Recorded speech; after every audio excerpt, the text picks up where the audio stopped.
Yo, what's good YouTube? It's your boy Keydrik here. I'm coming at y'all with a brand new reaction video.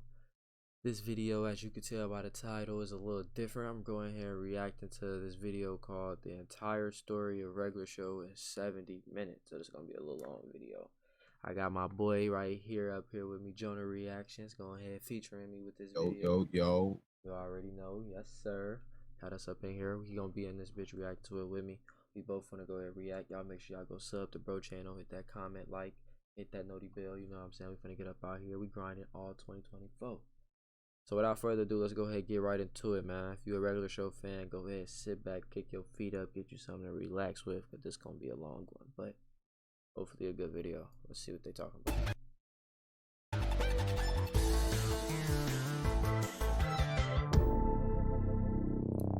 The premise of the show is all about Mordecai, a blue bird, and Rigby, a brown raccoon, who works as groundskeepers at a park.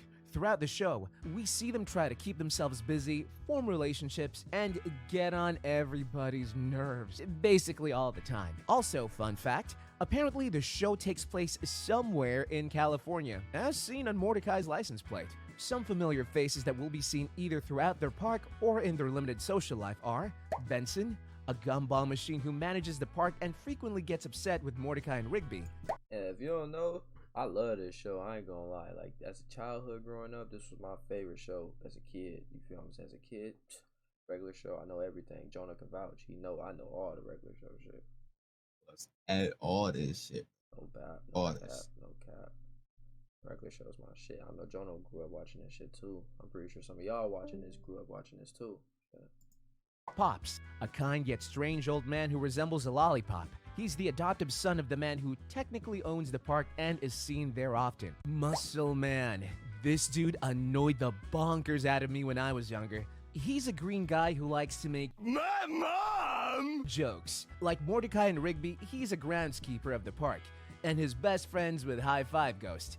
High Five Ghost is mostly just floating around and giving good vibes. Skips is an immortal yeti? The characters in this show are quite strange. He's closer to Benson than the others, but is also a groundskeeper. He's normally seen trying to fix Mordecai and Rigby's silly mistakes and misfortunes. The Power. Starting off exceptionally strong. Season 1, Episode 1 begins with an outer space adventure. The episode starts with Mordecai and Rigby being idiots, as we'll find is quite common, and fake wrestling a meat burrito in the room. I'm gonna give you one more chance to take back what you said about my mom. I'll kill you! Unfortunately for them, during their shenanigans, they accidentally punch a hole in their wall. Horrified that Benson will find it, they think of ways to fix the problem. Mordecai suggests that they attempt to get raises in order to coin the extra money and fix the hole in the wall without Benson ever even knowing about the incident. Rigby agrees and is convinced that ham boning, which according to Google is the act of stomping, slapping, and patting of one's arms, legs, and or chest, will impress Benson into a raise. Mordecai, suspicious of this for obvious reasons, declines this idea. Rigby loudly announces, "You never know, ham boning might save your life one day." Little did he know he was absolutely correct, but we'll get to that soon. Instead, Rigby pulls out a red keyboard, which Mordecai proclaims that it should work instead. The boys name it Power, and are soon shown that it is actually capable of granting them wishes. When they approach Benson and ask for a raise, he gives it to them happily. The boys then realize the real power and, because they're dumb, accidentally send Skips all the way to the moon. To go to your room. Yeah, Skips, it's time for you to go to the moon. Scared, the boys and the rest of the gang, Benson and Pops, are sent to the moon through their wishes only to find Skips being attacked by a giant monster. A monster that the boys also somehow accidentally wished for. In order to save Skips, Rigby begins ham boning onto the monster to distract it for long enough that Skips is able to escape. Ham boning is the ultimate weapon apparently. Back on Earth, Benson takes away the rays, and with no way to fix the hole in the wall, Mordecai places a poster on top of the hole, which in hindsight would have been what any normal person would have done in the first place. Dawn. In this later episode, we learn about some serious sibling rivalry. Touchdown, suck faces! You're top tier. Benson explains that the park is in trouble because Pops tried paying their taxes with lollipops. lollipops instead of real money. Mordecai summons Don, who is Rigby's older brother, to come to the park and audit the situation since he is an accountant. Rigby doesn't want Don to show, since Don is taller, more attractive, smarter, and a better person than he is. When he eventually does show up, he tells him horrible, nasty sibling things, like the things you say when you're hot in the back of a van on a family vacation level bad. Specifically, that he wishes that Don was never born. No, wait, Don! I'm sorry. I just gotta get out of here.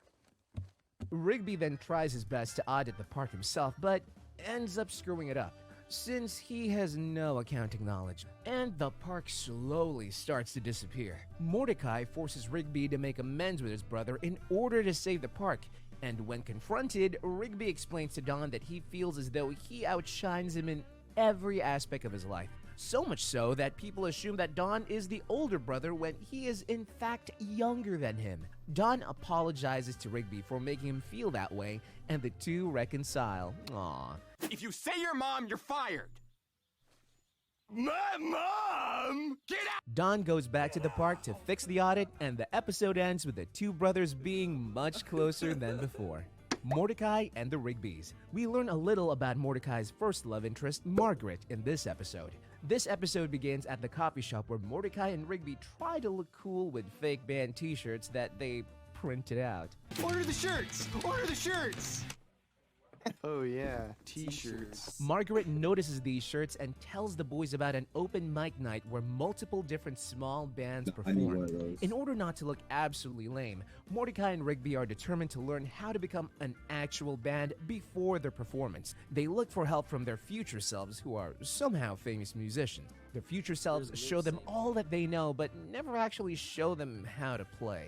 The night of open mic, they absolutely demolish and are super good somehow. Your eyes staring into my eyes, you am I the guy. Mordecai then realizes that none of their equipment is hooked up and their mics aren't even on. He stops the performance in order to reprimand lip syncing and apologize for what was happening. Him confessing and talking about the issue impresses Margaret, but she then tells him that she's actually there with her boyfriend, Angel. Oof. Come on, baby. We don't want to be late for our dinner reservations. It's time. More Mordecai relationship drama ensues in this early Season 2 episode. It all begins when Rigby is able to make Margaret laugh multiple times, much to Mordecai's dismay. Rigby even goes to the lengths of inviting Margaret to watch a movie with him, even though he knew Mordecai wanted to invite her to a movie as well. Briefs or boxes? You're so funny, Rigby explains that the only reason he's doing this to Mordecai is because he can't admit that he's jealous / he hasn't been able to ask Margaret out himself. You know what I like best about Margaret? The way she's not going out with this guy! Angry, Mordecai melts all of the clocks in the house in order for Rigby to not be able to know what time his movie is. Father Time transports the two boys. In the process, Mordecai accidentally murders Rigby by pushing him into an abyss. I'll kill you! Father Time explains to Mordecai that if he can't admit to his feelings, then nothing will get better. Mordecai agrees and begs Father Time to let him go back and change his past mistakes, mostly feeling horrible that he literally just accidentally killed his best friend.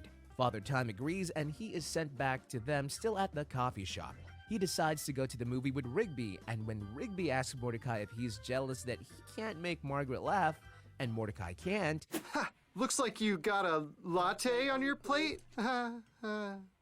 he eventually agrees that he's just a little bit jealous. High score. In this episode, Mordecai and Rigby attempt to beat the all-time world record on an arcade game. Glasses. Eventually they do, but then are forced to face off with the game's all-time champion, Garrett Bobby Ferguson. Yep, I remember this episode. You and me was watching After a this. long and fought-out battle, Mordecai and Rigby are successful in defeating Garrett Bobby Ferguson. You know you want some broken bones. Broken bones! And he explodes in a large pile of goo. Ugh.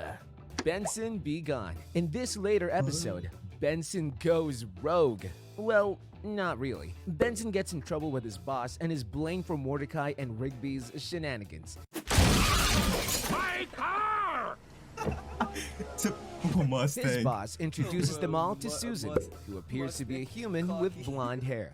Because Benson is no longer the boss, he has been demoted to a regular worker like Mordecai and Rigby. Their lazy ways of slacking off get to Benson, but instead of being able to do some work while slacking off, he refuses to do any, deeming him to be a full-time slacker. Because of his lack of effort, he is fired.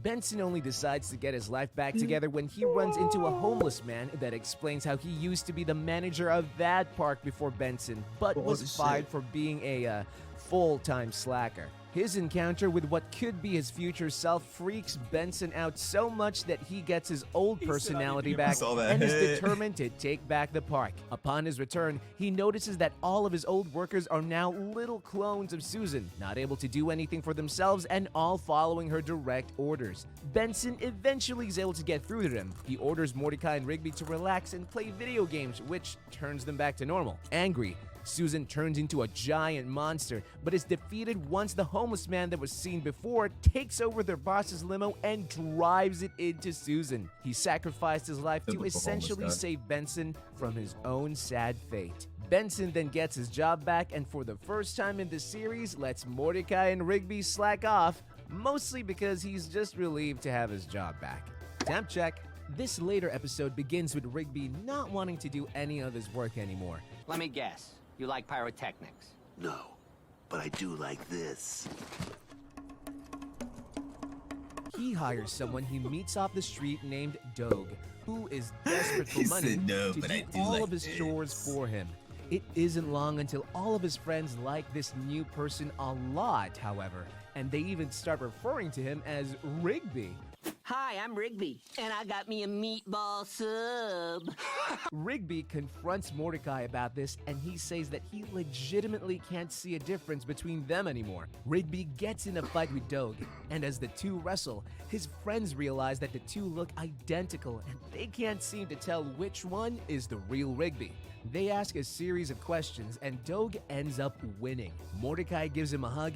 Meanwhile, the real Rigby starts complaining about the test. Mordecai then announces the real Rigby actually be the winner, since the real Rigby would never give him a hug, and also complains a lot.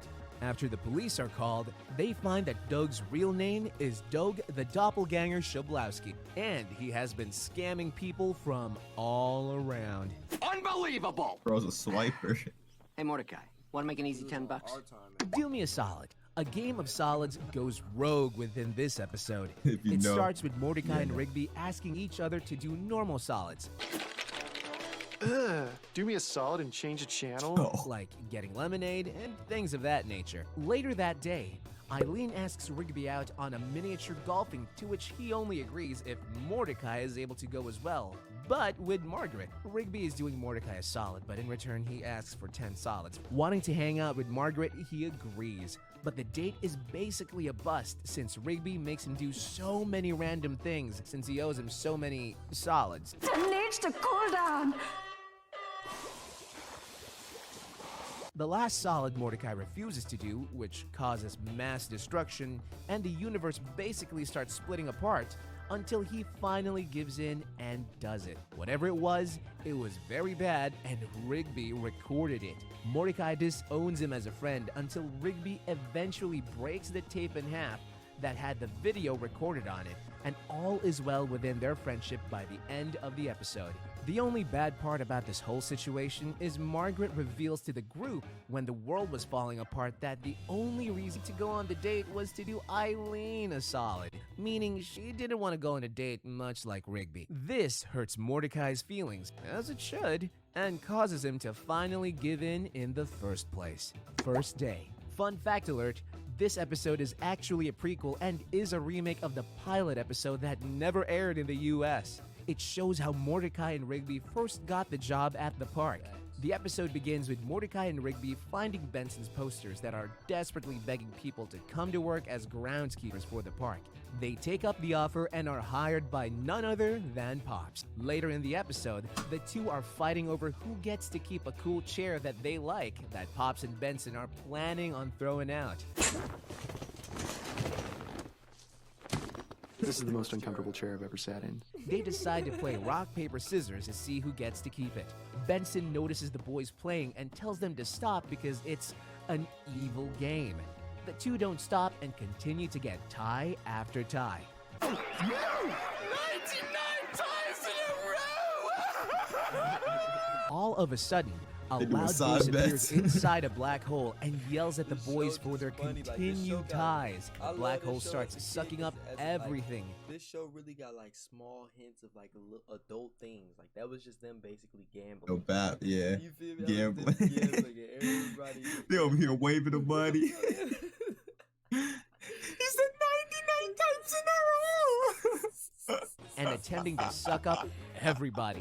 Before it can completely Oh my engulf Rigby, God, the two bro. boys decide to throw down one more time, which gets rid of the portal. Benson screams at the boys for what they've done and tells them to clean up all of the mess or they will be fired. The episode then ends with the boys playing rock, paper, scissors, and the loser has to pick up the mess. How they could possibly not learn their lesson by the end of that? I have no idea. Camping can be cool. More updates on Mordecai and Rigby's love interests. This episode begins with Mordecai and Rigby inviting Eileen and Margaret to go camping with them. Rigby at first doesn't want the two girls to come, as he knows Eileen has a crush on him and he doesn't feel the same way. He questions whether Margaret's boyfriend would be okay with her camping with two random men. She emphasizes that she isn't in a relationship anymore and that all guys are dumb. You got this, Mordecai. Don't mess this one up. The four go camping and bond a lot. Hey, Mordecai, where are the matches? What? The matches! I want to cook some hot dogs. Rigby is even seen playing video games with Eileen by the fire and seemingly having a good time. Mordecai and Margaret have frequent cute moments as well, but none lead to anything serious. Towards the end of the episode, they get attacked by a morbid deer that is determined to kill all of them, but they escaped.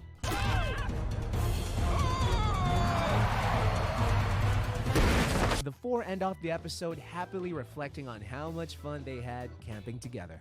Think positive. This later episode begins with Pops being a cute little guy doing cute little guy things, trying to have a good time. Benson, however, interrupts his time by constantly yelling at Mordecai and Rigby. Pops calls Benson into his office and tells him that if he can't stop yelling, he will fire him. Benson then tries multiple things in order to not yell anymore. Anger management classes, counting to 100. But what do you think he'll do when he gets to 100? 788, 89, 90, 90. Etc. But nothing works. Hey, buddy, are you okay? He bottles up so much rage that a giant inferno of red starts engulfing things around him. Skips, scared and worried for Benson, asks Pops to release him from his "if you yell, you're fired" authority. Pops does, and Benson absolutely unleashes on Mordecai and Rigby. His words are a beam of red that hit them so aggressively that by the end of the episode, when Benson tells the boys to clean up the mess, they literally can't hear because they went deaf. Replaced. Benson has had enough of Mordecai and Rigby not showing up on time for things, and barely doing things in general. He hires two other dudes named Jeremy and Chad. Jeremy and Chad are instantly better at everything that they do, and Benson hints that he's going to fire Mordecai and Rigby to replace them. The boys resort to sabotage, but nothing works. You ripped the bag on purpose. No, we didn't. It was already like that. Then what's that knife doing in your hand? They end up brawling with Jeremy and Chad, which also just causes more issues, but no sabotage. Mordecai and Rigby then think of making a party to distract Jeremy and Chad from their jobs. It doesn't work, but the loudness does awaken lake monsters that create an all-out brawl. Afterwards, Benson fires Mordecai and Rigby, as they were the ones to cause all of the chaos. He then offers the job to Jeremy and Chad, but after going through all that they went through in such a short amount of time, they decline. By the end of the episode, Mordecai and Rigby have their jobs back. much to Benson's dismay. We know a couple of dumb suckers who are real good at cleaning up pizza parties. Yes, dude, yes! Warning, a lot of relationship drama is about to ensue. The episode begins with Mordecai witnessing Margaret exclaim to a man, "Yes, dude, yes!" This happened while the man was on one knee, so he automatically assumed that she was getting engaged. This sends him into a deep depression. Rigby, trying to get him out of this funk, sets him up with a dating profile thing so he can meet other people. Mordecai eventually meets CJ, a cloud-like girl. He kicked it off with her but explains that he isn't really looking for a relationship. CJ is okay with this, and the two just do a bunch of cute stuff and hang out together. Tied game. Cheap shot. Later that day, though, Mordecai sees Margaret with the guy who she's allegedly engaged to. He leaves quickly so as to not have to interact all that much. Back at the park, he is still incredibly depressed, and Benson has had enough of it. He then gives Mordecai surprisingly good advice. He says that since Mordecai never even told Margaret about how he felt, then he has no reason to be upset.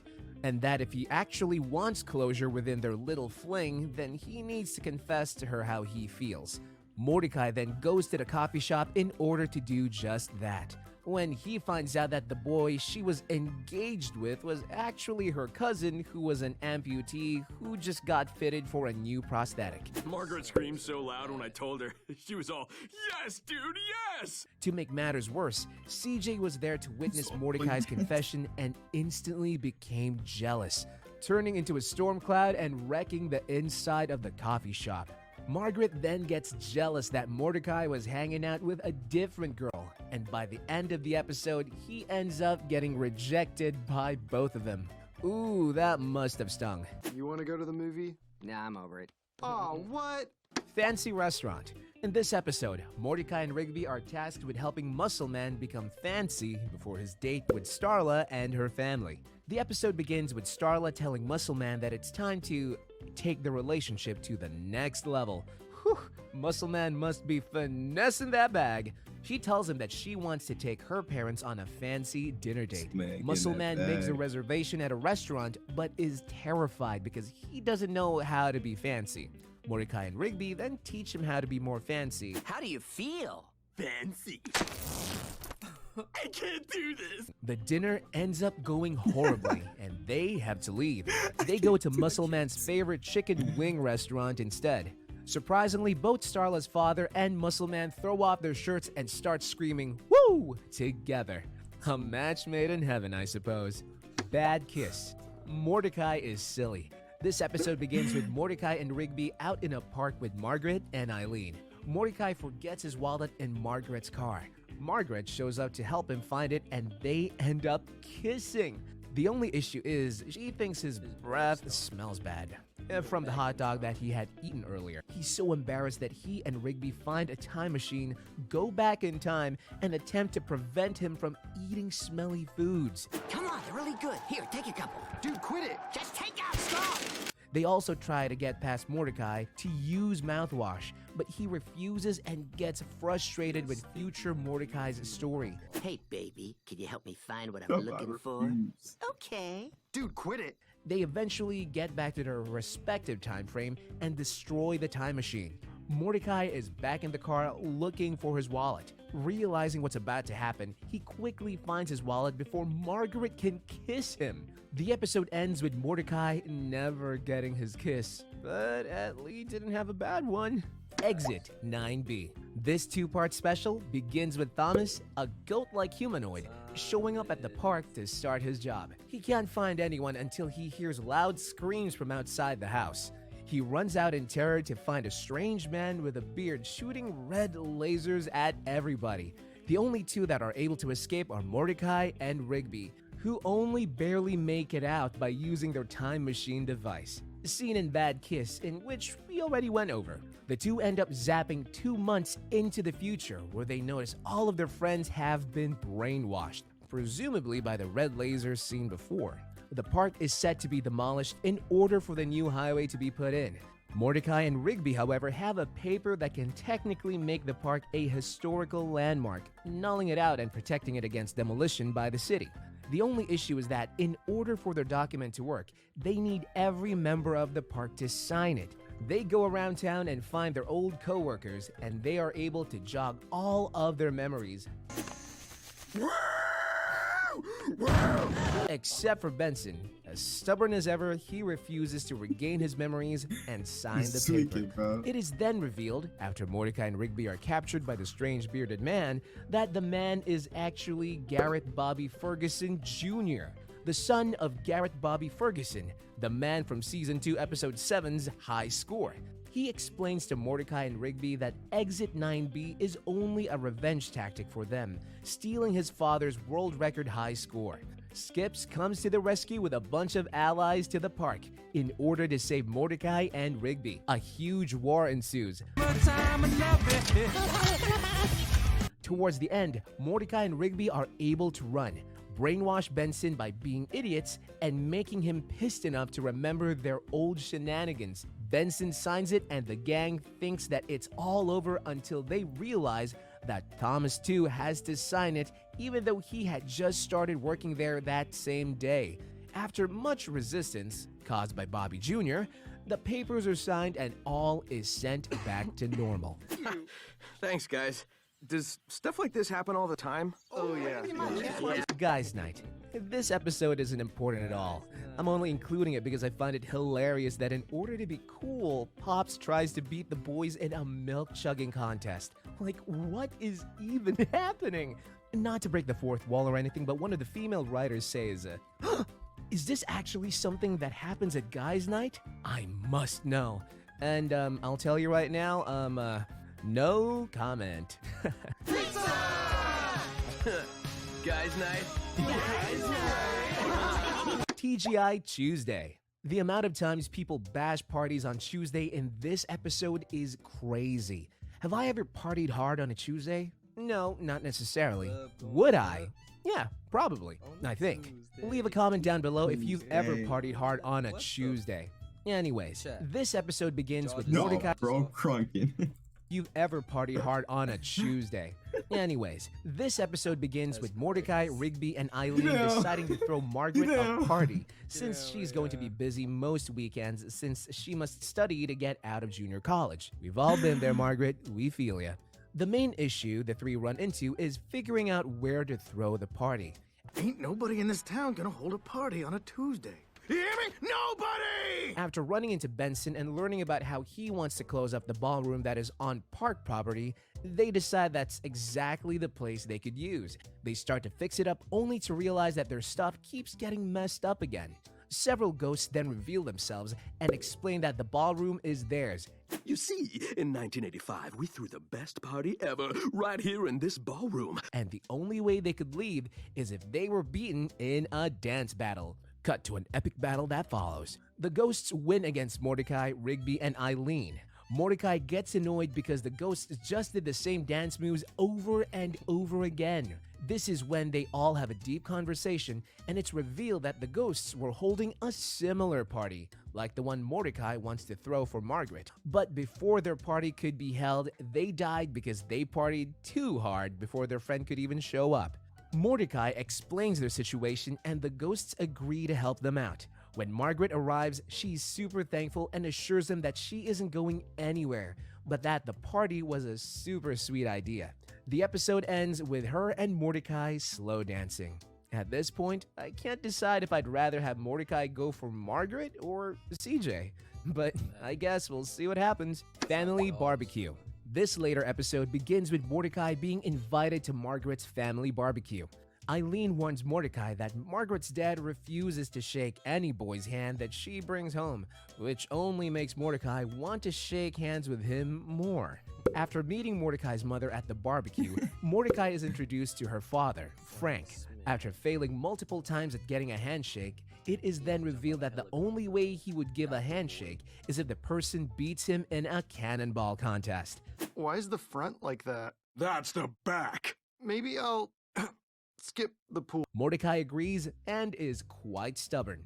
So stubborn that Frank calls in a helicopter to make the jump higher and higher. Mordecai doesn't back down and eventually straight up asks Frank why he's so hell-bent on not giving out handshakes. Frank explains that he doesn't want to lose Margaret to some boy. He sees her as his little girl who should always be his. Mordecai tells Frank that Margaret loves him very much and talks about him all of the time, and that there's no way he could ever lose her.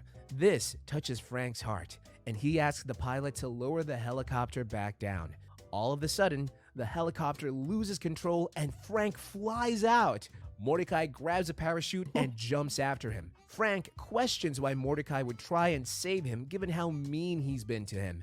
Mordecai explains that if Margaret loves someone that much, then he should too want to save those that Margaret cares about. The only problem is that the two of them are too heavy for the parachute and it ends up breaking. Frank, in a last-ditch effort to make their dying moments a little bit better, shakes Mordecai's hand with much respect. The two slam into the pool and are later seen in full body casts. The doctors tell Margaret that the only reason they survived is because of their handshake. Someone call a real doctor because I'm not quite sure that's how that would work. Ball! Man and ball! Man and ball! You know this, bozo? Nope. Dodge this. The main plot of this episode being a dodgeball match isn't quite important. The important part is that Mordecai ends up having a stalemate with CJ. Throughout the episode, we see Benson's team that consists of most of the park workers go against a bunch of other teams. At the very end of the episode, Mordecai and CJ are forced to face off together as they are the last ones alive in the match. They both throw their signature moves at the exact same time, but both balls hit each other and ricochet off. The two are then transported to the epic Dodgeball Council. It is here that the council confronts them and says that in order for them not to be in a constant stalemate, they need to talk about their past and work out their issues. I honestly thought you were mad at me. Really? The two end up talking their stuff out and are mutuals towards the end of the episode. Mordecai even agrees to let CJ win by throwing the dodgeball directly into his face. Benson is quite upset about this, but hey, at least there's no more awkwardness between them, right? Right? There's always next year, Benson. Skip's story. This magical episode begins with Skips deciding to tell his immortal story to Mordecai and Rigby. Disclaimer, this is the saddest episode of regular show I've researched so far, and you should skip this part of the video if you're prone to tears. Skip's story begins with Skips in high school, except at this time period, he goes by Walks. He starts getting in fights with this one dude who is unable to be hurt by anybody who isn't immortal. One of his buddies gives him fists of justice in order to cause the bully any physical pain. He plans on fighting until he meets a girl named Mona. Mona and Walks fall in love and go on many dates together. They are seen skipping multiple times and are even planning on going to the prom together. Will you go to the prom with me? Of course I will. Walks is then invited to a formal fight the night of the prom. He agrees to it. For some reason, men are so silly in this show. He gets distracted by Mona, however, and wants to continue dancing with her at the prom instead. All of a sudden, the bully shows up and throws Mona away from Walks. A fight ensues, and a chunk of the ceiling falls and crushes Mona, causing her to die. Walks beats the living crap out of the bully man, and sadly mourns Mona's death afterwards. The Guardian of Eternal Youth offers to make Walks immortal so that he can beat up the bully every 157 years. Walks agrees, and when they ask him what he wants his new name to be, he replies, Skips, because it reminds him of the good times he had with Mona. I'll skip till the end of eternity. It's my way of being close to her. The episode then cuts back to Mordecai and Rigby, who are absolutely sobbing, as everyone should be at this point. It ends with both of them being glad they aren't immortal and feeling a newfound respect and sadness for their friend Skips. The end of Muscle Man. This later episode in Season 6 begins with Muscle Man telling everyone that he leaves this world tonight. This alarms people as Muscle Man had just met with his doctor. Their fears are confirmed when death shows up as well. Muscle Man's friends help him complete all of the activities on his bucket list. That night, when his time is almost up, everyone starts to mourn the loss of him. And like when I remember how I said like they do like low key like slight adult shit on regular show, but like they make it like PG. Like the wings on regular show is like symbolism for like drinking beers. Like Benson, Yeah, don't they get like crazy off of them joints? Yeah, Benson eats too many wings. Like they be like, yeah, why'd you Benson off them wings? If he eats too many wings, he gets acting. That is until Starla arrives and Muscle Man stands up and proposes to her.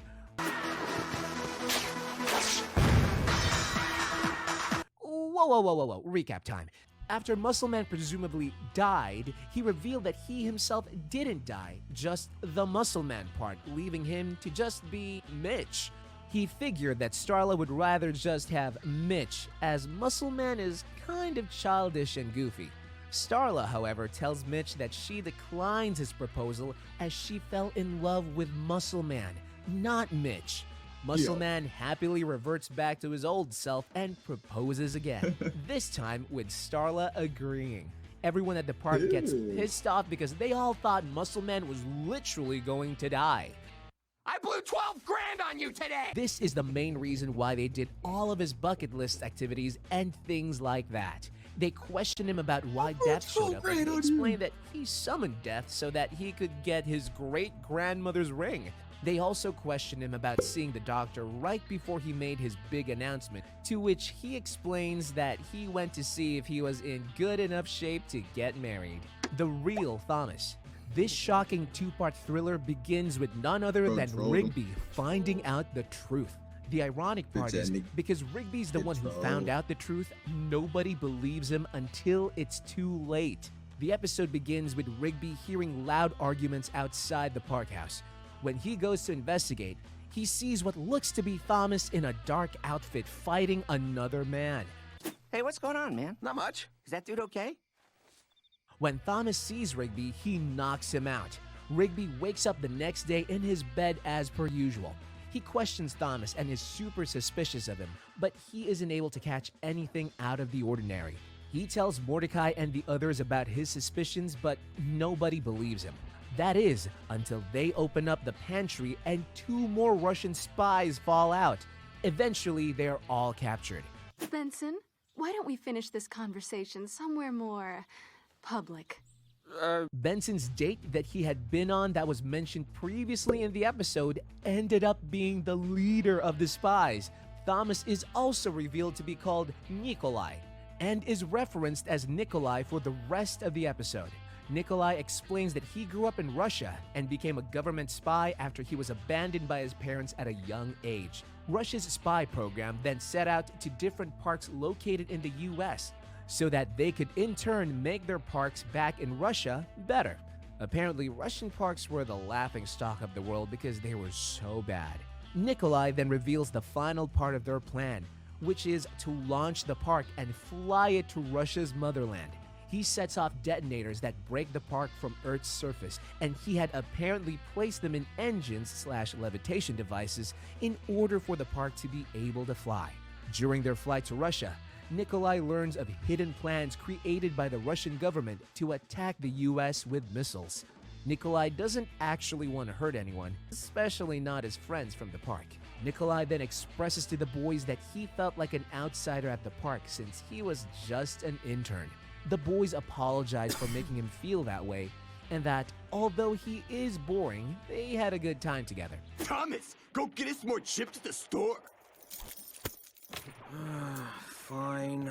He struggles with Natalie, and she ends up falling off the park landmass and being eaten by a whale.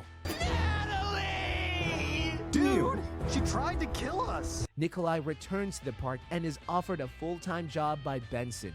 He refuses as he is now a fugitive of not only the States, but Russia as well.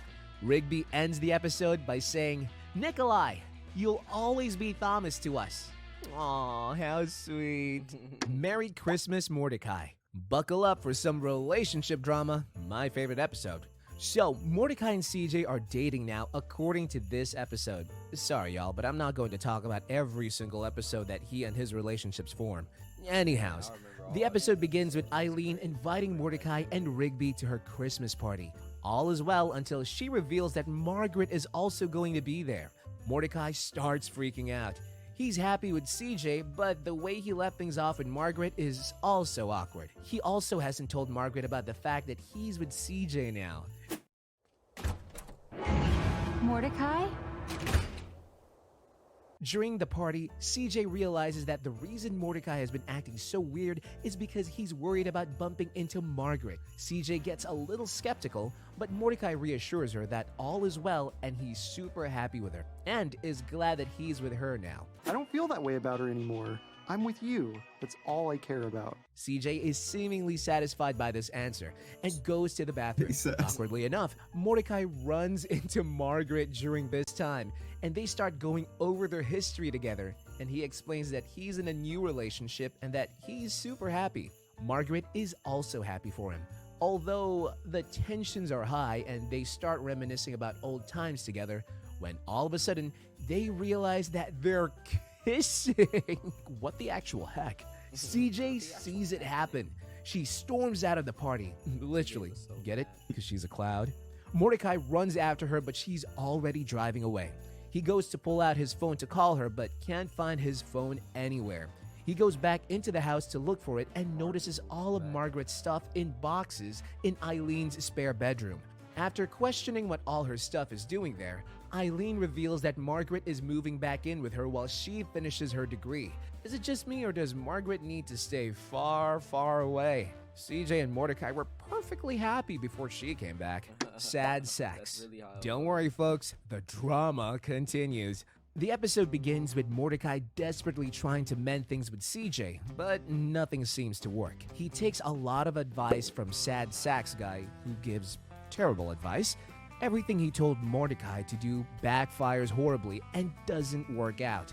Rigby ridicules Mordecai for even thinking about listening to the Sad Sax Guy, but Mordecai only realizes how bad the advice actually is after like the 5th time his advice fails him. Oh, come on! Huh? CJ! CJ, wait! After not listening to the Sad Sax Guy anymore, Mordecai asks his mother for advice instead, since mothers know everything. She explains to Mordecai that the only reason her and his father have stayed together for so long is because they have a no-lie rule, and she urges Mordecai to have a truthful heart-to-heart with CJ.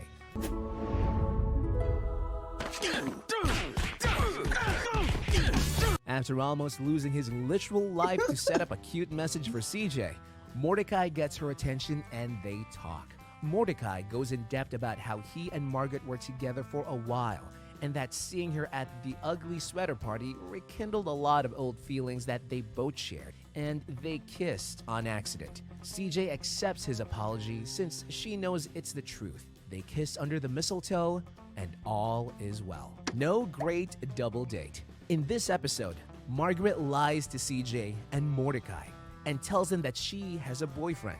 Mordecai then invites her on a double date with him and CJ. Just go with it, okay, Del?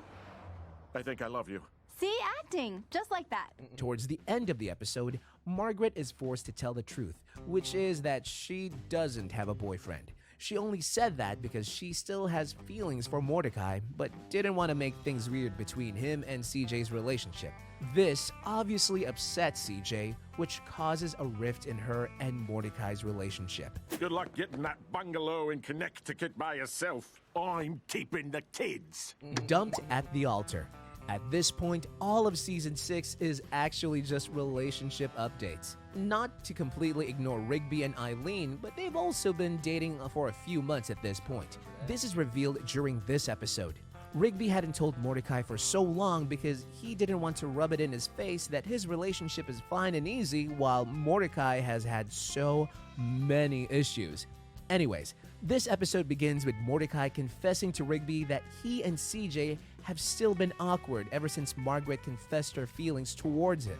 Besides, no offense, dude, but what would you know about relationships anyway? Well, actually, smart guy. This episode is mostly important because Muscle Man and Starla are getting married.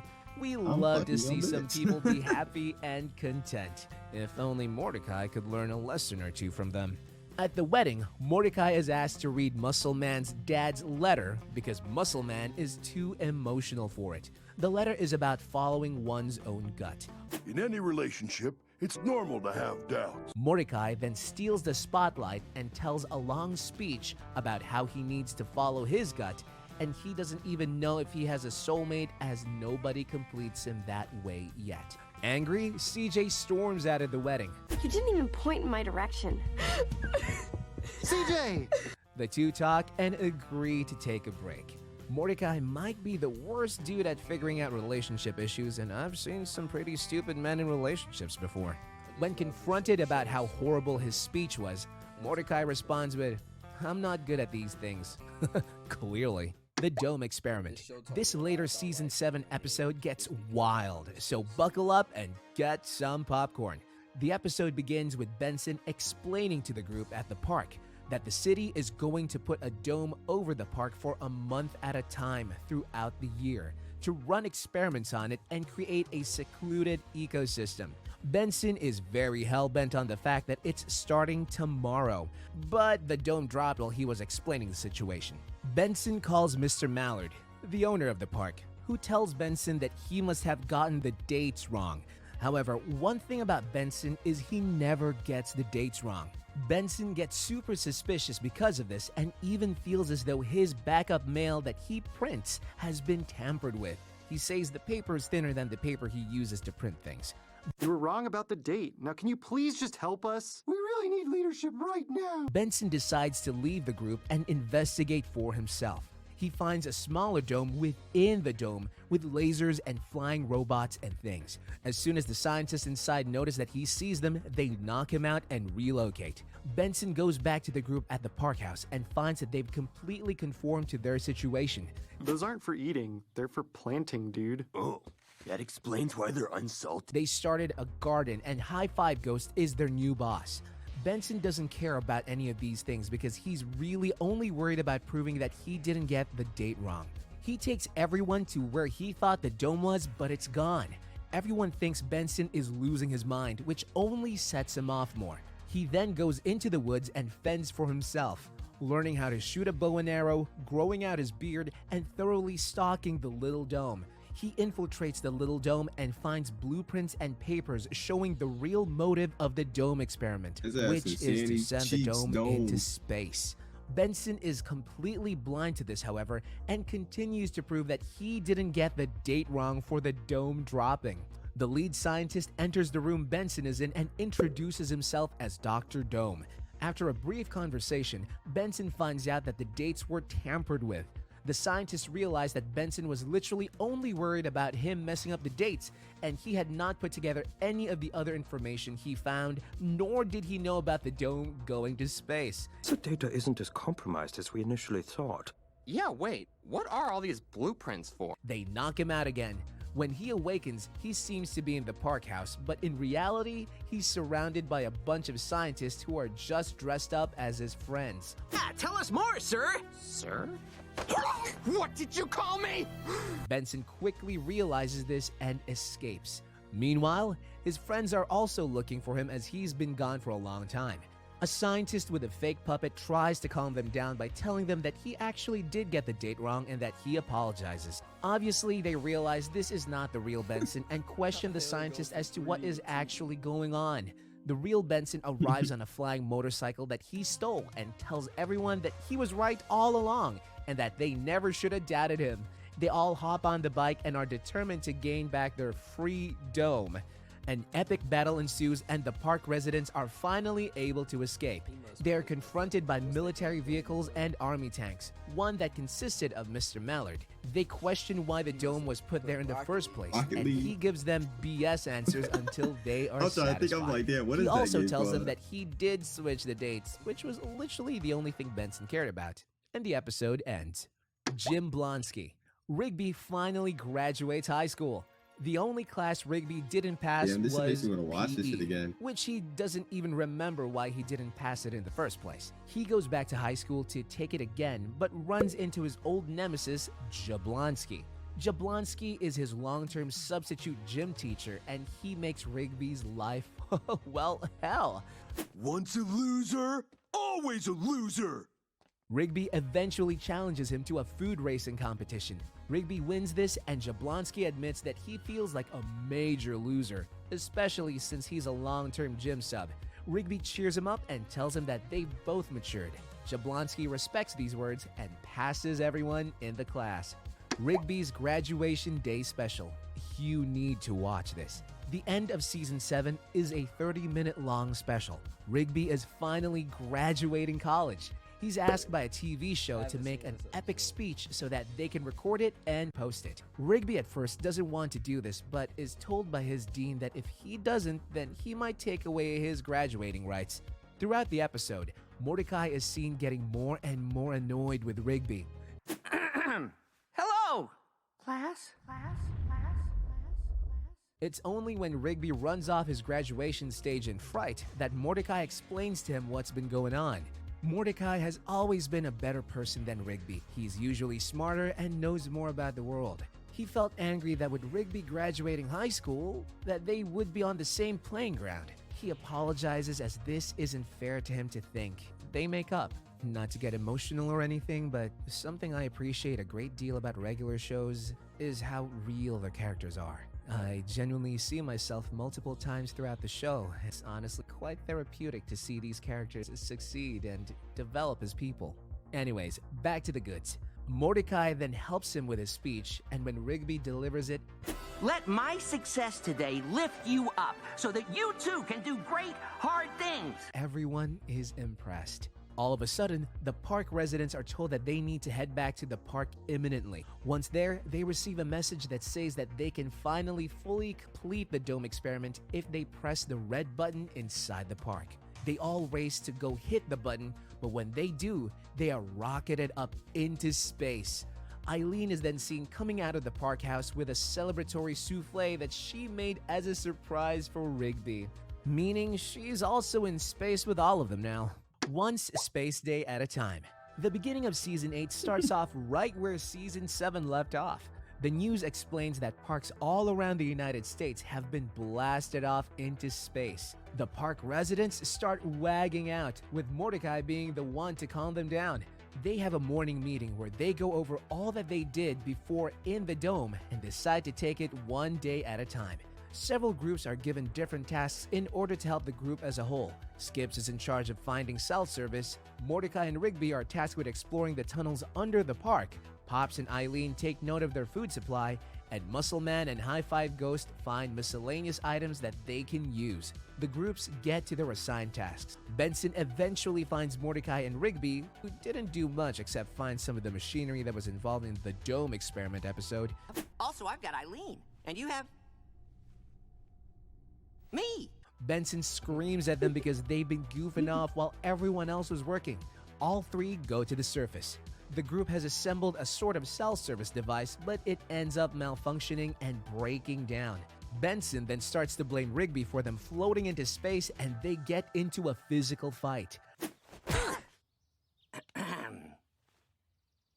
They are broken up and all of a sudden notice a flying object that they are nearing.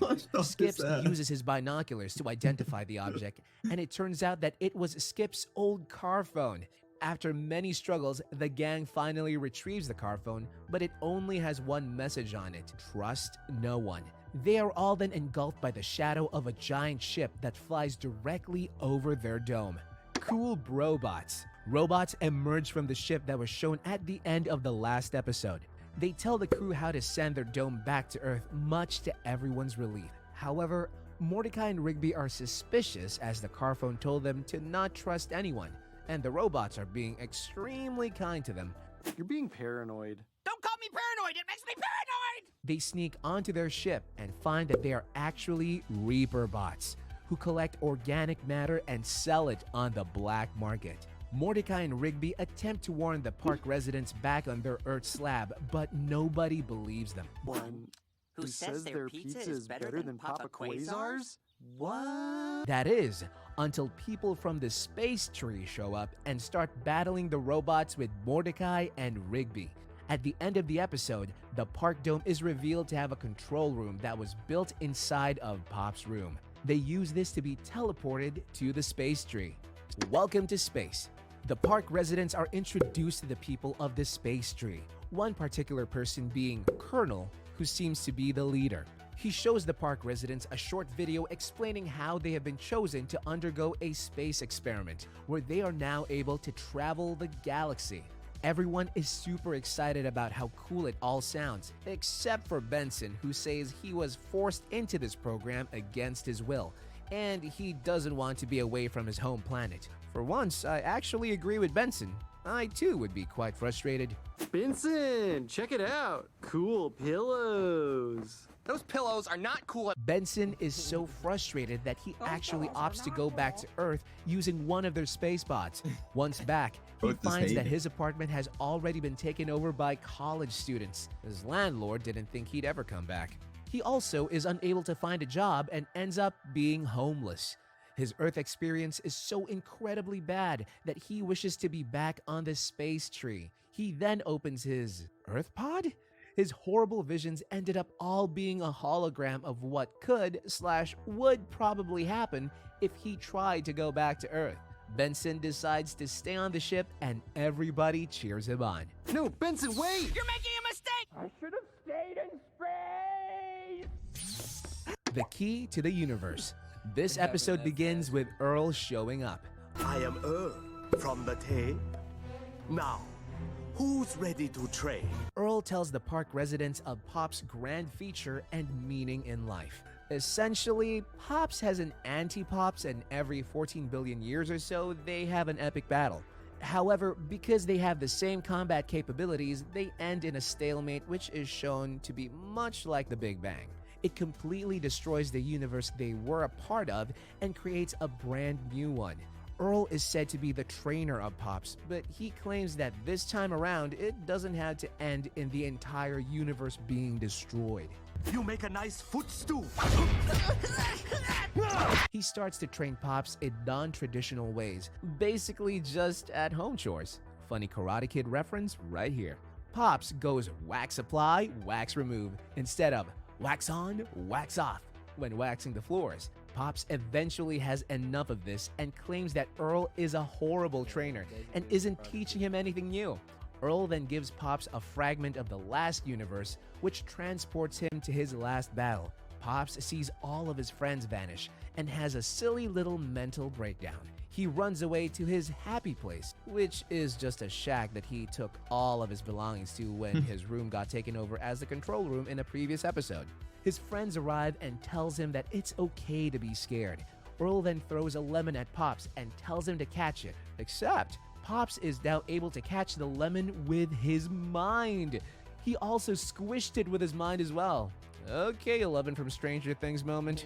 The episode then ends. Hey everyone, this is a really quick reminder to a naturally good, much tweaking video. Kill him with kindness. Pops' training is complete, and he is much stronger than everybody else. Although Pops is physically ready to defeat his evil brother Anti-Pops, mentally he doesn't want to fight. Pops has a naturally good-hearted nature and doesn't normally resort to violence. Pops starts to talk to Anti-Pops in secret. Anti-Pops takes advantage of him and his willingness for peace and invites him to an arcade planet where they can talk everything out. Pops tells the park residents, and they all profusely tell him not to mess with Anti-Pops and that he cannot be that easily reasoned with. Pops insists that it is fine and even decides to bake Anti-Pops a cake. At the arcade planet, I've secured a quiet place that's locked right this way. Good show. Pops soon realizes that he is in grave danger and that he was a fool to think he could get through to Anti-Pops. Before Pops literally gets murdered, Skips and the others rescue him at the last minute and bring him back to the park.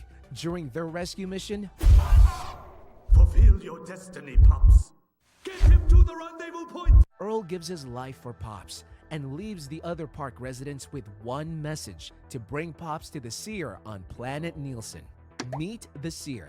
Following immediately after the last episode, the park residents continue to take Pops, now in critical condition, to the Seer. Once on planet Nielsen, the park residents are shown a history recap of the planet. Nielsen used to be a booming planet where hundreds of analyzers would watch different universes and see how many people were watching each one. This all came to an end when streaming showed up. Streaming didn't care about views because it already knew how many people were watching. It also banished all the analyzers into hiding. Eventually, the good services, such as DVD and HD DVD, whatever, I still have better sound definition than you. Tell that to my 10 gigs of extra storage. fight off streaming long enough for Pops to talk to the Seer. The Seer tells Pops that he needs to go back to his home planet, Lollyland, to fight his anti-self. She also tells him, after much begging, make it a jolly good show. Time to cancel our subscription. The park residents then escape planet Nielsen right before it explodes because of the fighting. They enter the coordinates to Lollyland, and Pops is dumbfounded as it's his favorite thing in the whole world. A lollipop. A regular show, epic final battle. The park residents show up to Lollyland and are greeted by some natives. They show tapestries and tell the tales of the past battles, and past park residents are seen fighting alongside Pops. Mordecai comes up with an idea to set booby traps for anti-Pops. Traps, traps, traps, traps! You already said we'd do it! In order to give Pops an upper hand that he hadn't had in the past. Sup, you Malum Cranus? When Anti-Pops shows up to fight, Pops begs not to fight again. Anti-Pops isn't having that nonsense, however, and starts the epic final battle. At first, the booby traps work, but Anti-Pops is able to escape from them relatively easy. Epic Final Battle Part 2. An epic battle ensues. At first, Pops tells Anti-Pops that whoever lands the first blow can be declared the winner and decides the fate of the universe. Anti-Pops agrees until Pops is the one who actually lands the blow. So he says never mind and continues fighting. Brother fights, am I right? An epic battle erupts with many other side characters involved as well. Baby ducks! What's up, dudes? Greetings, dudes! It gets more and more heated until Anti-Pops unlocks his Titan form and starts erasing everybody on Lollyland. Pops gets so angry after seeing Muscle Man and High Five Ghost get erased that he too unlocks his Titan form. All your friends are going to die, and there's nothing you can do about it. The two are about to collide fists. Mordecai notices this and tries to stop it by flying into the middle of the fist punch with Rigby in his passenger seat. Right before the entire universe can reset. The episode then ends. The Power, Part 3. This third part begins with the same beginning as the first episode, The Power, with Mordecai and Rigby fighting with the beef burrito stuffed animal. Rigby, however, gets deja vu and regains all of his memories. We actually still have our jobs for like 6 years after this. You're being insane. Mordecai shortly after also regains all of his memories. The two then realize that they must have created a time rift or a glitch of some sort and use the power to go back to where they should be, at the end of the universe with Pops. Pops resumes his battle with Anti-Pops and is thrown into a cartoon short, Naive Man from Lollyland, which was actually a short animation that the creator J.G. Quintel created long before regular show was a concept way back in 2005. Pops escapes the animation and was a concept way back in This is something he actually made in 2005. You get what I'm saying? And oh damn, yeah. And he just threw it back in there, like he threw Pops back into his own universe. 2005. Pops escapes the animation and flies back into the battle. On his way to try and save Rigby, Pops must avoid massive letters in space that spell out regular show. And before he can reach his friends, he is pushed back by like a million sticky notes. Mordecai is then seen yelling in confusion, and under him you can see dialogue notes for the voice actor. Anti-Pops explains that the very fabric of their reality is unraveling. Pops realizes in his moment of panic that the only way to solve the 14 billion year battle is to sacrifice himself and his anti-self so that he can save all of his friends. He ends up hugging his brother, and after them both being content, I know you're sad, but I promise this is a happy ending. Take care of each other. flies them into the sun. Everyone comes back and the dome is landed back onto Earth. Over the next 25 years, a lot happened. Rigby and Eileen settle down and have 2 children. Muscle Man and Starla have 6 children together. High Five Ghost and his lover Celia DJ in Prague and also end up having children. Benson continues to work at the park and marries Pam. Skips also continues to work at the park. Mordecai goes on to become a famous artist and meets Steph, a Batwoman who is also an artist. They end up settling together and have 3 children. There is a park reunion after all this time in which Mordecai and Rigby are seen saying their catchphrases and walking off together. The screen then turns into static, and the VHS seems to be playing in what looks like to be heaven. The VHS pops out and reads regular show. Pops then exclaims, "Jolly good show," and the show concludes. A regular show movie. Before I begin, I'd like to mention that this film made about $44 million at the box office when it was released in 2015. Also, there isn't quite a set time frame from when this movie takes place within the series, but it's rumored to be between the first 2 episodes of Season 7. In the future, Rigby is seen leading a rebellion squadron against an evil cyborg named Mr. Ross. It is also shown that Mordecai is also a cyborg and is hell-bent on destroying Rigby for something Rigby did to him in the past. Rigby, barely able to escape him, makes it just in time to the time machine. In the present, Rigby shows up and explains the situation to past Rigby. He mentions a time-nado, a tornado that can travel through space and time, that Rigby and Mordecai created when they were in high school. Unharnessed, it doesn't do much damage, but Mr. Ross harnessed its energy and started creating mass chaos within the universe. He wants Mordecai and Rigby to go back in time to never create the time machine. He also warns Rigby of a secret he's going to have to tell Mordecai that holds the fate of the universe within it. Mordecai and Rigby then explain to the other park residents that they created the time-nado because Rigby got into their favorite college and Mordecai didn't. Mr. Ross was their science teacher at the time and was blamed for their shenanigans and arrested. In the past, they successfully convinced Rigby not to try and create the time machine and make a model volcano instead. Universe saved! They thought this worked until they witnessed Mr. Ross guide Mordecai and Rigby back into the lab to botch another time machine.